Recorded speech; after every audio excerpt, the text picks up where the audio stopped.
우리 옆에 분에게 이렇게 인사하겠습니다. 하나님께서 당신의 여정을 인도해 주십니다. 하나님께서 당신의 여정을 인도해 주십니다. 아멘. 신약학자 존 스토트라는 분이 있습니다. 그분이 쓴 책 중에 제자도라는 책이 있습니다. 예수님의 제자가 되기를 원하는 사람들은 어떻게 살아가야 하는지에 대한 내용 중 일부를 제가 발췌를 했습니다. 그리스도를 닮아가는 것이 하나님의 백성을 향한 하나님의 목적이다. 우리가 그리스도인이라고 주장한다면 우리는 그리스도처럼 되어야 한다. 우리는 성육신하신 그리스도를 닮아가야 한다. 우리는 섬김의 삶을 사신 그리스도를 닮아가야 한다. 우리는 사랑의 삶을 사신 그리스도를 닮아가야 한다. 우리는 오래 참으신 그리스도를 닮아가야 한다. 우리는 선교의 사명을 감당하신 그리스도를 닮아가야 한다. 부당하게 고난받으신 그리스도를 닮아가라는 이러한 부르심은 여러 문화에서 박해가 점증하고 있는 오늘날 점점 더 적절한 명령이 될 것이다. 고난은 하나님이 우리를 그리스도를 닮은 존재로 만드시는 과정의 일부이다. 이렇게 쓰고 있습니다. 사랑하는 여러분, 최고의 영성이 뭡니까? 최고의 영성은 다른 게 아닙니다. 예수님을 닮아가는 거예요. 이게 최고의 영성입니다. 그런데 오늘 예수님을 닮아가는 데는 훈련의 과정이 있다라고 말씀합니다. 예수님의 제자에게는 고난이 곧 예수님을 닮아가는 훈련이라고 말씀하고 있습니다. 여러분, 고난 가운데 있습니까? 그렇다면 내가 좀 더 예수님을 닮아가는 과정 중에 있구나라고 여길 수 있기를 바랍니다. 이게 믿음의 고백이 되어야 합니다.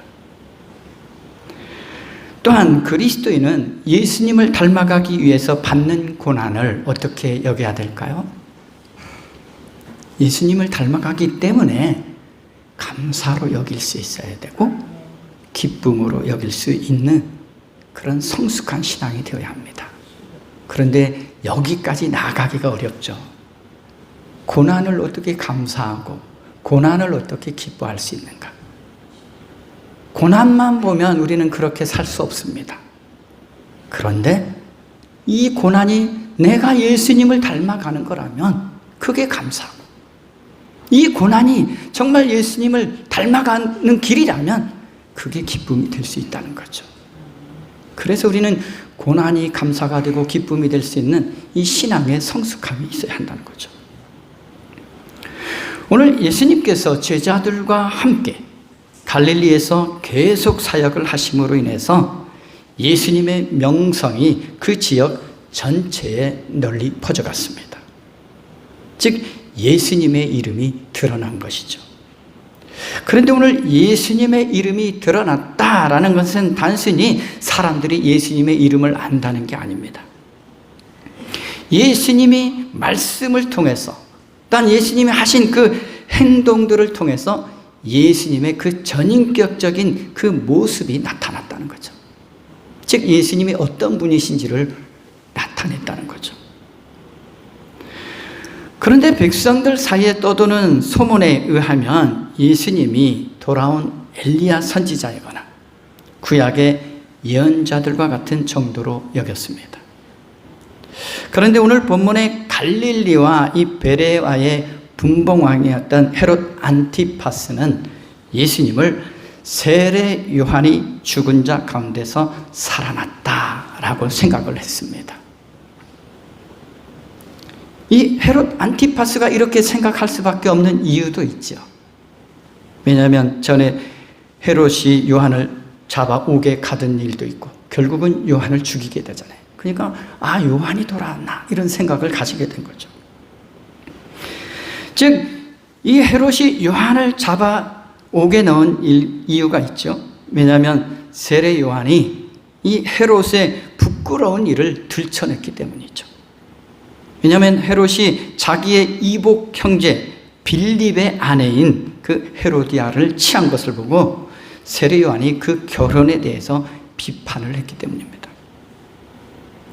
이 헤롯 안티파스는 이미 아라비아 왕인 아레타스의 딸과 결혼한 상태였어요. 이미 부인이 있죠. 그러나 그는 자기의 아내를 버리고 이 동생의 아내를 취했던 것입니다. 헤롯은 왕의 권력을 가지고 그것을 바르게 의롭게 사용하지 않고 자신의 육신적인 욕망을 위해서 불의하게 사용했던 것입니다.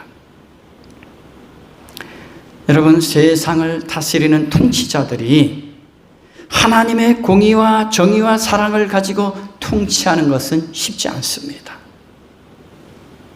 통치자는 그 통치권을 백성을 위해 바르게 사용해야 하는 것이 기본입니다.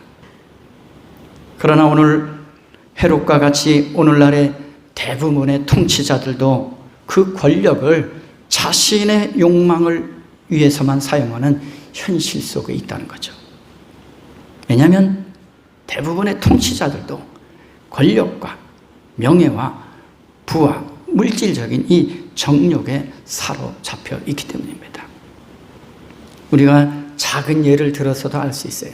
사람들이 명예로워지고 싶어하는 욕망을 가지고 있음을 알 수 있어요. 어떤 자치단체 장만대도 어떻게 합니까? 지역에 플랜카드가 얼마나 많이 붙여지는지 몰라요. 욕망이죠, 욕망. 명예롭고 싶은 욕망. 권력을 잡고 싶은 욕망. 오늘 율법에 의하면 형제의 아내를 취하는 것은 금지되어 있습니다. 레위기 20장 21절에 이렇게 말씀합니다. 형수나 죄수를 데리고 살면 이것 또한 역겨운 짓이다. 자기 형제의 몸을 부끄럽게 한 것이므로 그들 역시 자손을 보지 못할 것이다 라고 말씀합니다. 그런데 당시 상황 속에서 예외되는 것이 있었습니다. 신명기 25장 5절에 이렇게 말씀합니다. 형제들이 함께 살다가 그 가운데 한 사람이 아들이 없이 죽었을 때 그 죽은 사람의 아내는 딴 집안의 남자와 결혼하지 못합니다. 남편의 형제 한 사람이 그 여자에게 가서 그 여자를 아내로 맞아 그의 남편의 형제된 의무를 다해야 합니다라는 말씀이 있습니다. 우리는 이 제도를 형사 취수 제도, 쉽게 말하면 형이 죽고 나면 그 아내를 취하는 거죠. 그리고 계대법이라고 합니다. 대를 이어간다라는 거죠. 그런데 이러한 제도가 시행된 근본적인 이유를 알아야 됩니다. 형제의 대를 잇는 것과 그리고 남편을 잃고 아들도 없는 가부는 당시 사회 속에서 경제적 활동을 할 수 없었기 때문에 이 생계를 이어갈 수 없었습니다. 만일 장성한 아들이라도 있으면 어땠습니까? 생계를 이어갈 방편이 되잖아요. 근데 아들도 없었다 그랬잖아요. 이렇게 약자를 돌보아주고 보호해주기 위해서 이러한 제도가 시행되었다는 거죠. 하나님의 백성들에게는 사회적인 약자들을 보호하는 것이 공동체적인 삶의 원리였음을 보여주는 거예요. 쉽게 말하면 하나님 나라의 백성들은 약자들을 보호하고 돌볼 책임이 있다라는 거죠. 신명기 24장 19절에도 이렇게 말씀합니다. 당신들이 밭에서 곡식을 거둘 때에 곡식 한 묶음을 잊어버리고 왔거든 그것을 가지러 되돌아가지 마십시오. 그것은 외국 사람과 고아와 가부에게 돌아갈 몫입니다. 그래야만 주 당신들의 하나님이 당신들이 하는 모든 일에 복을 내려 주실 것입니다. 곡식단을 다 거뒀어요. 근데 하나를 빠뜨리고 왔어요. 어떻게 합니까? 일반적으로는 가서 가져와야죠. 근데 가져오지 말라 그래요. 누구를 위해서요? 사회적 약자들, 외국 사람, 고아, 과부. 그들에게 돌아갈 몫이기 때문에 가져오지 말라는 거죠. 그러나 오늘 헤롯과 헤로디아는 어떠한 불의를 행했습니까? 그의 아내와 남편을 버리고 살았던 것입니다. 그래서 세례 요한이 헤롯에게 이렇게 말했습니다. 동생의 아내를 취하는 것이 옳지 않다. 그리고 더 나아가서 남편 빌립을 버리고 헤롯에게로 간 이 헤로디아를 책망하는 일이기도 하죠. 헤롯만 책망한 게 아니에요. 헤로디아도 책망한 거죠. 그래서 이 일로 인해서 헤로디아가 바른 말을 하는 세례 요한을 원수로 여겼다라고 표현하고 있습니다. 그래서 이 요한을 죽이고자 하죠. 그런데 그래도 헤롯에게는 일말의 양심이 조금 있는 것을 오늘 볼 수 있죠. 의롭고 거룩한 사람으로 알고 두려워하여 보호하며 요한을 그렇게 여긴 거죠. 또한 그의 말을 들을 때 크게 번민을 하면서도 어떻게 들었대요? 달갑게 들었다. 자신을 책망하는 소리를 들을 수 있는 것도 하나님의 은혜죠. 사람의 마음이 완악해지면 책망의 소리가 들어오지 않아요. 헤롯은 방탕한 생활 중에도 이 세례 요한의 삶과 세례 요한이 선포하는 하나님 나라의 복음을 듣고 그래도 양심은 있어서 움직인 거죠. 그래서 헤로디아가 이 세례 요한을 죽이는 일을 허락하지도 않습니다. 그래도 헤로디아는 요한에 대한 헤롯의 보호를 뚫고 들어갈 기회를 잡기 위해서 늘 엿봅니다. 근데 마침내 오늘 그날이 다가온 거죠. 헤롯의 생일날에 대신들과 천부장들과 갈릴리의 귀인들로 더불어 잔치가 열렸습니다. 이때 헤로디아의 딸이 들어와서 춤을 춥니다. 헤롯이 딸이 헤롯과 그와 함께 앉은 자들을 기쁘게 합니다. 그러자 헤롯 왕이 소녀에게 말합니다. 헤로데아의 딸이 춤을 추어서 헤롯과 그 자리에 앉아있는 사람들을 즐겁게 해 주었다. 내 소원을 말해보아라. 내가 들어주마. 또 헤롯이 굳게 맹세하여서 이렇게 말합니다. 여러분, 맹세 함부로 하는 거 아니에요. 헤롯은 이 맹세에 붙들려 버리게 됩니다. 내가 원하는 것이면 이 나라의 절반이라도 주겠다라고 굳게 맹세하고 약속을 합니다. 그러자 헤로디아의 딸이 그 어머니 헤로디아에게 어떻게 요청합니까? 내가 무엇을 구하리까? 헤로디아가 어떻게 하고 있었죠? 요한을 없앨 기회만 찾고 있었잖아요. 오늘 이 기회를 잡은 거죠. 헤로디아는 그의 딸에게 이렇게 말합니다. 세례 요한의 머리를 구하라. 그러자 헤로디아의 딸이 헤롯 왕에게 이렇게 요청합니다. 세례자 요한의 머리를 쟁반에 담아서 내게 주십시오. 일반적으로 연회석상에서 춤을 추는 것은 여종들이 하는 일이었습니다. 그러니까 쉽게 말하면 이 공주가 할 일은 아니죠. 헤로디아가 왕비라면 공주가 할 일은 아니죠. 그런데 헤로디아의 딸이 춤을 추게 한 것이죠. 헤로디아는 헤롯이 그 일을 거절하지 못하도록 오늘 이 딸을 통해서 계략을 꾸민 것입니다. 오늘 헤롯은 심히 근심했지만 오늘 뭐 했다 그랬죠? 굳게 맹세했잖아요. 자기가 맹세한 것과 그 앉은 자들로 인하여 그를 거절할 수 없었다라고 말씀합니다. 그래서 헤롯은 호위병을 시켜서 요한의 목을 베어오게 합니다. 헤롯은 자신의 명예를 위해서 하나님의 예언자인 이 세례 요한의 생명을 어떻게 합니까? 버린 것이죠. 자신의 체면 때문에 올바른 선택을 하지 못하고 진리를 외면해버린 것이죠. 헤롯은 그나마 있던 양심까지도 어떻게 한 거죠? 선한 양심을 버렸죠. 그래도 바른 말 하는 것에 마음이 찔렸던 사람이잖아요. 세례 요한을 죽이고 악을 선택한 것입니다. 여러분, 옳고 그른 것을 알고 있으면서도 옳은 길을 선택하지 않는 것은 죄악일 수 있습니다. 헤롯에게 두려움이 가득한 이유가 뭘까요? 왕이잖아요. 두려울 게 있습니까? 세상 통치자가 되면 두려울 게 없어 하잖아요. 그런데 헤롯이 두려움이 가득한 이유가 있죠. 진리를 외면했잖아요. 불의한 것을 선택했잖아요. 여러분, 사람의 두려움은 진리를 외면하고 불의하고 악한 것을 선택하면 마음 가운데 두려움이 생기기 마련입니다. 진리를 선택하고 바른 길을 선택하는 사람에게는 고난이 있을지언정 두려움은 이겨낼 수 있습니다. 정의와 공의를 선택하는 삶에는 담대함이 있습니다. 여러분, 세상에서도 정의를 부르짖는 사람들 보십시오. 두려움 없이 나가잖아요. 우리는 헤롯처럼 잘못된 길을 선택하는 인생이 되어서, 불의한 길을 선택하는 인생이 되어서 두려움에 갇혀 살아서는 안 됩니다.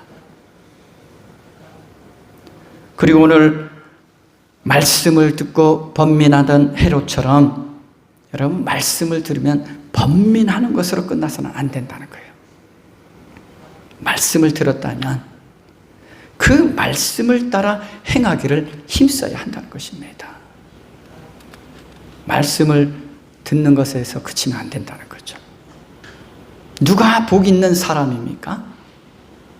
하나님의 말씀을 읽고 듣고 지키는 자가 복이 있다라고 성경은 분명히 말씀합니다. 이 말씀을 지켜 살 때 그 마음에 두려움이 아닌 하나님이 주시는 평안이 자리하게 되는 것입니다. 우리는 하나님이 주시는 이 평안을 세상의 염려와 근심 때문에 빼앗기지 않기를 바랍니다. 예수님은 이 땅에 만왕의 왕으로 오셨으며 공의와 정의와 사랑으로 다스리시는 하나님 나라를 임하게 하신 분이십니다. 우리도 하나님 나라를 누리려면 만왕의 왕이신 그 주님의 다스림 아래 살아가야 됩니다. 또한 이 만왕의 왕이신 예수님은 그 능력과 권세를 어떻게 사용했는지를 알아야 합니다. 예수님은 사람들의 생명을 위해서 사용하셨다는 거죠. 겸손과 섬김의 왕으로 세상을 섬기러 오셨다라고 분명히 말씀하고 있습니다. 예수님은 자기 백성들에 의해서 조롱과 핍박을 받으시면서도 오히려 당신의 백성을 변호해 주셨다는 거죠. 그래서 그리스도인은 공의와 사랑으로 다스리시는 주님을 닮아가야 합니다. 예수님처럼 공의를 추구할 줄도 알고 더 나아가서 공의만 추구하면 안 돼요. 사랑이 있어야죠. 그리고 그리스도인의 삶은 세례 요한처럼 복음을 전할 뿐만 아니라 바른 말을 하다가 죽음에 넘겨질 수도 있는 삶임을 우리는 기억해야 합니다. 세례 요한도 회개의 세례와 하나님 나라의 복음을 전하다가 죽었고, 예수님도 하나님 나라의 복음을 선포하시다가 십자가에 못 박혀 죽으셨고, 예수님의 제자들도 후에 예수님을 전하며 복음을 전하다가 순교를 당했습니다. 그럼에도 끝까지 복음을 위해, 예수 그리스도를 전하기 위해 용기 있게 살아가는 사람들이 그리스도인들입니다. 하나님 나라는 예수님처럼, 세례 요한처럼 자신을 내어줌으로써 다른 사람의 생명을 살리는 사랑의 나라입니다. 하나님 나라는 사랑의 나라예요. 우리가 좀 더 사랑하면, 우리가 좀 더 희생하면 누군가는 살아나게 되는 거죠.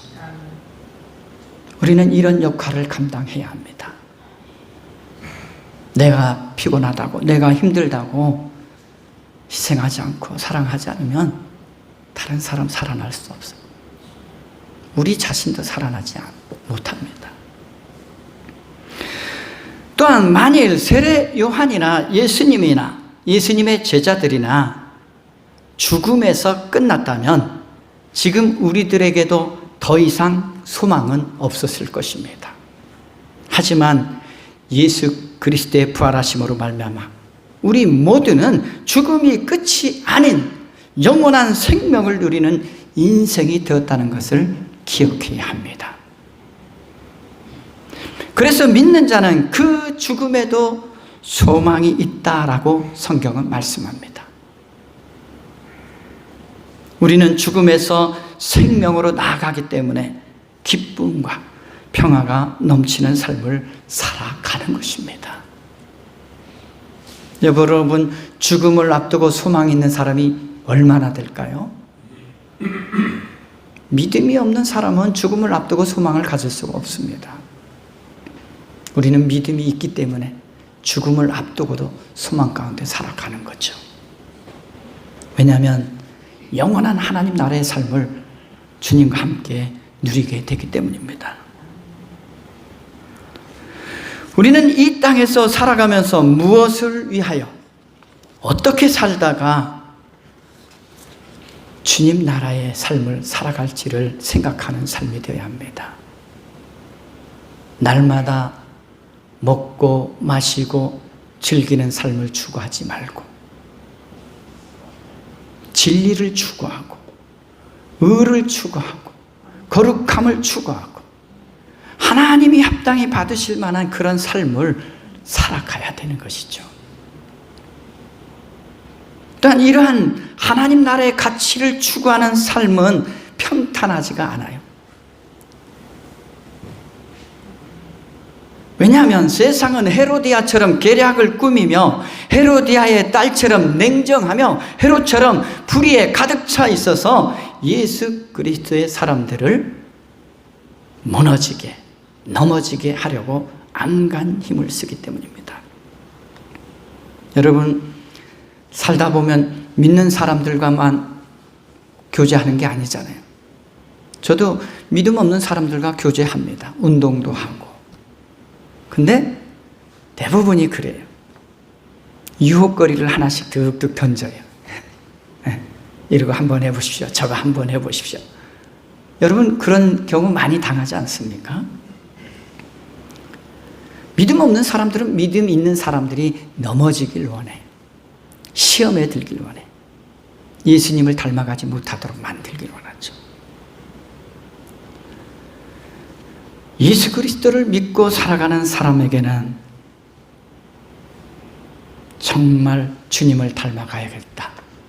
하나님 나라의 가치를 따라 살아가야겠다라는 굳은 믿음, 굳은 결단의 마음이 있어야 합니다. 선한 양심을 버리지 말아야지 하는 이 마음이 있어야 합니다. 그러면 하나님의 평안이 여러분 마음 가운데 자리하게 됩니다. 어떤 고난의 상황 속에 있을 때에도 평안합니다. 우리는 예수 그리스도의 제자로서 십자가를 지는 희생과 자신을 낮추는 자기 부인의 삶을 살아가야 합니다. 때로는 세례 요한처럼 예수님처럼 죽기까지 주님을 따르는 그런 믿음의 삶을 살아가야 합니다. 오늘 세례 요한의 죽음은 그만큼 하나님께 충성된 삶, 복음을 위한 삶을 살았음을 보여주는 증거이기도 합니다. 사랑으로 죽음을 이긴 삶이 바로 세례 요한의 삶이고 예수님의 삶임을 말씀하고 있습니다. 죽음을 이길 수 있는 단 하나의 길이 있음을 또한 보여주는 거죠. 사랑으로 죽음을 이길 수 있다는 거죠. 예수 그리스도를 사랑함으로 우리는 죽음을 이길 수 있고, 함께 믿음으로 살아가는 사람들을 사랑함으로 죽음을 이길 수 있고. 그런데 여기서 그치면 안 되죠. 그리스도인은 세상에 믿음 없는 사람들을 향해서도 어떻게 합니까?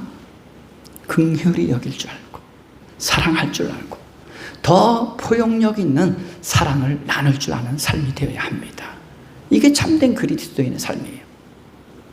내 집안에 있는 가족들만 사랑하는 것은 편협한 사랑이 될 수 있잖아요. 왜냐하면 예수님이 이 땅에 오신 목적은 모든 세상, 온 세상, 모든 사람이잖아요. 우리는 과연 어떠한 삶으로 우리의 믿음을 보여주고 있는가 돌아봐야 합니다. 나는 내 믿음을 어떻게 보이고 있는가 돌아봐야 합니다.